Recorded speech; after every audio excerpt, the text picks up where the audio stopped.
Hi lovelies, Salubonani Linjani. I hope you're keeping well. So in today's video I'm going to be sharing some of my favourite products for spring as I try and achieve more dewy skin. I'm also going to talk a little bit about hyperpigmentation, dark spots, and how to kind of manipulate what you're seeing on your skin to achieve that look that you want. So if you're interested in how I achieve this look or what I've been loving at the moment, then definitely keep on watching. I hope you guys enjoy the video, give it a thumbs up, and I will see you in the next one.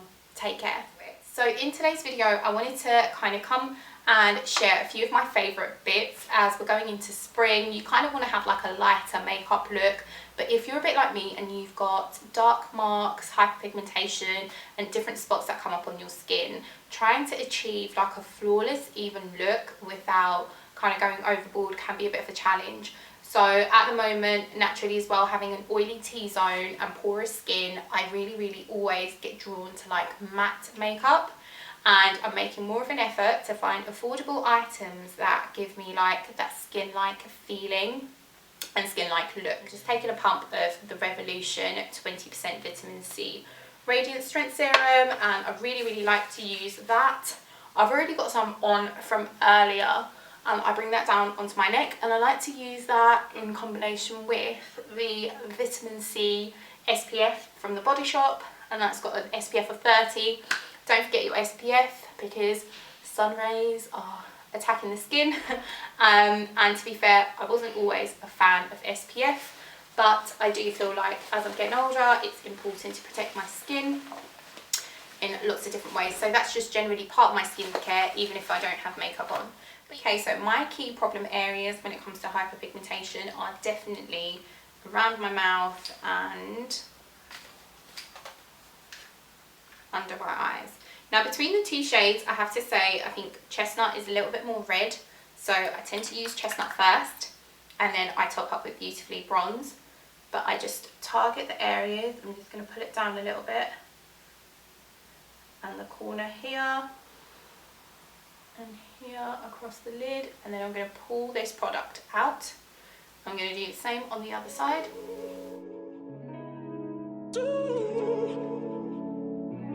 Don't know what to do.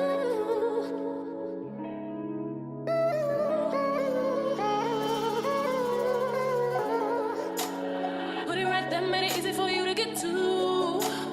Now you wanna act like you don't know what to do.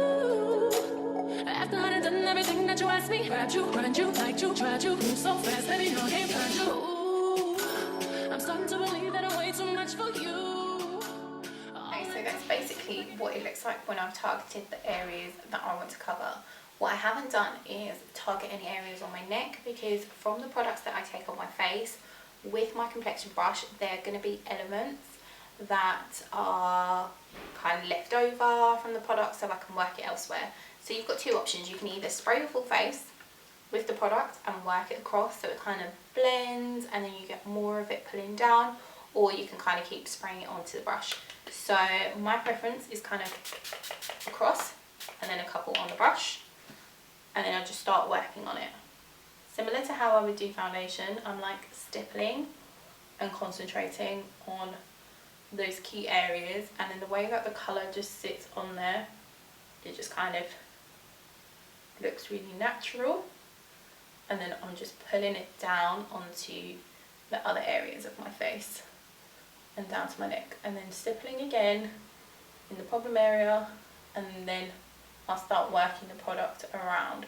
So the majority of the coverage kind of stays in that area, but because I am moving it around and stippling the brush, it doesn't look patchy, or it doesn't look like I've just focused the product on one area.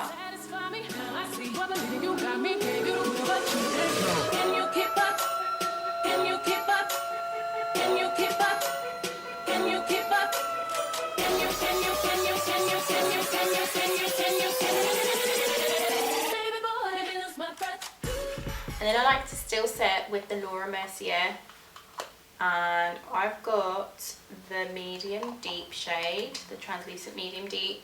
I like to use a brush.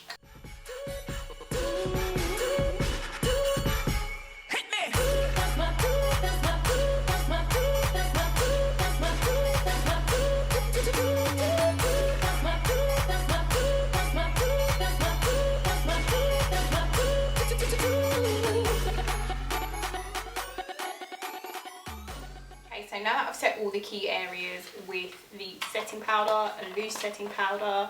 I like to then just jump on top with the Can't Stop Won't Stop NYX Powder Foundation.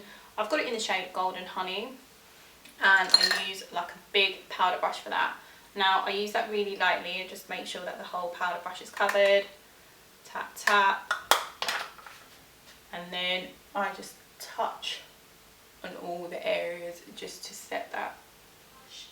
And I'm just going to take like a generic kind of warm orangey colour from my palette. So I feel like this is the Reloaded Iconic Fever palette.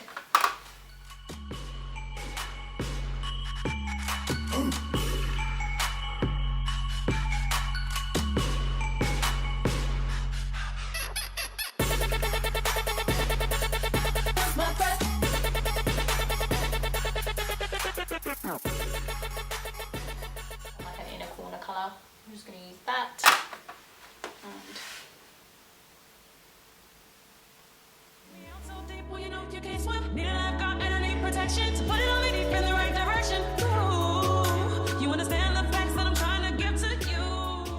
So I do have a new product in, which is the Robe Sculpting Bronzer from Revolution. I'm just going to use this foundation brush and we'll see how that goes on.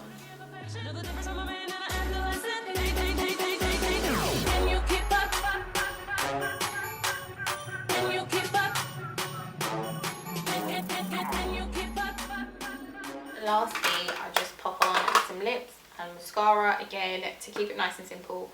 I've got the Revolution Pro Lip Kit, and I usually pick like a sort of like brownie colour, nude brown colour. Use that to line my lips.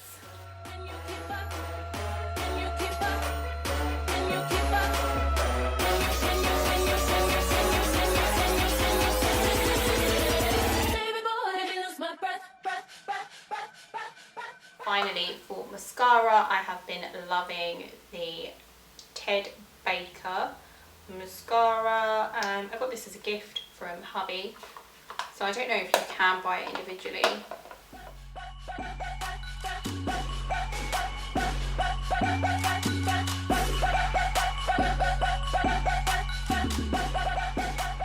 One of the things that I didn't do was set the neck, and I just like to do that last and just sort of piece it together with the leftover products. So there's new products on there, and if you still want to just do a final spray, I do that as well. It's giving me a more natural dewy look instead of like a full set. So I really think the skincare bit at the beginning really helps for me to kind of get that nice look, and it just gives me like a natural day-to-day look. I haven't done highlighter or anything else because then I think it just makes you focus on the eyes. You can also set your brows if you want to, but I haven't done that because I think they just look pretty set. But I know everyone's into like the wet brow look at the moment. It's not really my bag.